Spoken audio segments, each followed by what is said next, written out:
Welcome to the third installment of Nanoreviews. Today I'll be checking out a few demos from Steam Next Fest, which is going on for a few more days. Pro tip, you can download these demos you want to check out to your machine so that if they're removed after Next Fest is over, you still have the files locally and can play them.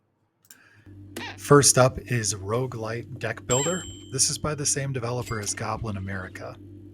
The title itself is a massive pun, as the game indeed both plays on the roguelite genre and is also a deck building simulator where you deal with a rogue light.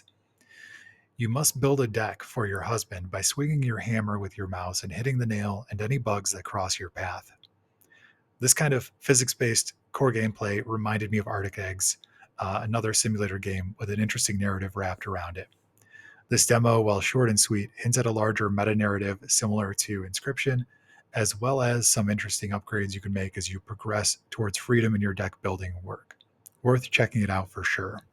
Next up is Cesto, another roguelike, but of a very different style. This is a game where you play with probabilities. You choose a hero with a specific move set and stats, and then you utilize its moveset to clear a sheet of enemies, traps, and treasures that are presented to you, along with the odds that you'll land on each tile. You must gamble with your life to gain enough treasure to progress to the next sheet. If you die, you can use any gold you've extracted to gain upgrades or unlock new characters, and so on.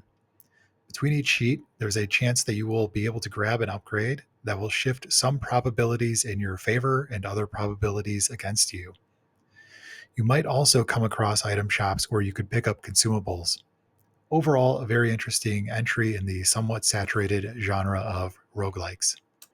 Fume was the next demo I tried. My first impression of this is that it's similar to a Twisted Metal style racing action game.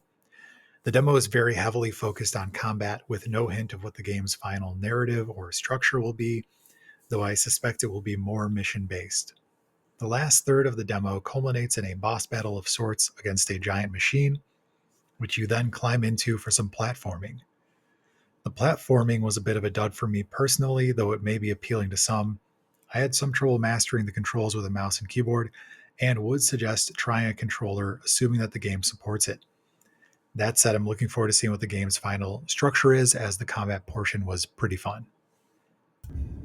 I've got a couple more for you, starting with Odyssey to the Frozen Legion. This one I picked up solely because the cover art looked cool on Steam. It starts out like a creepy, atmospheric horror adventure game, similar to No One Lives Under the Lighthouse, but as I played, I found it to be quite a bit different. It's a little more like a first person survival horror, with melee combat and even a gun, although I didn't unlock the gun. Without spoiling too much, you end up taking a trek to a remote island to find your brother and stumble across dangerous creatures and odd characters. The game seems to follow the flow of classic survival horror, where resources are limited and you must hunt down keys or other items to access new areas of the island while saving at checkpoints you come across. Overall, I was impressed with the aesthetics and atmosphere, and the melee combat actually felt pretty satisfying once I got the hang of it. Finally, I tried the demo of Run TavernQuest. As a fan of text-based games, I decided to check this out based on the Steam page, and I was not disappointed. This subverts the typical choose-your-own-adventure game where you play as the text adventure game's parser and react to the goofy commands that are entered by a player named Steve. This generally comes off as a straightforward choose-your-own-adventure game, but it is impressive how much prior choices in the demo affect the later narrative. There are a lot of goofy gags throughout the game. It doesn't take itself too seriously. I would definitely check it out if you've played and enjoyed older text adventure games, or if you just like funny, branching narrative games with meaningful choices. Well, that's it for this week. And remember to check these and any other demos out before the end of Next Fest. Comment with any recommendations and enjoy. Peace out.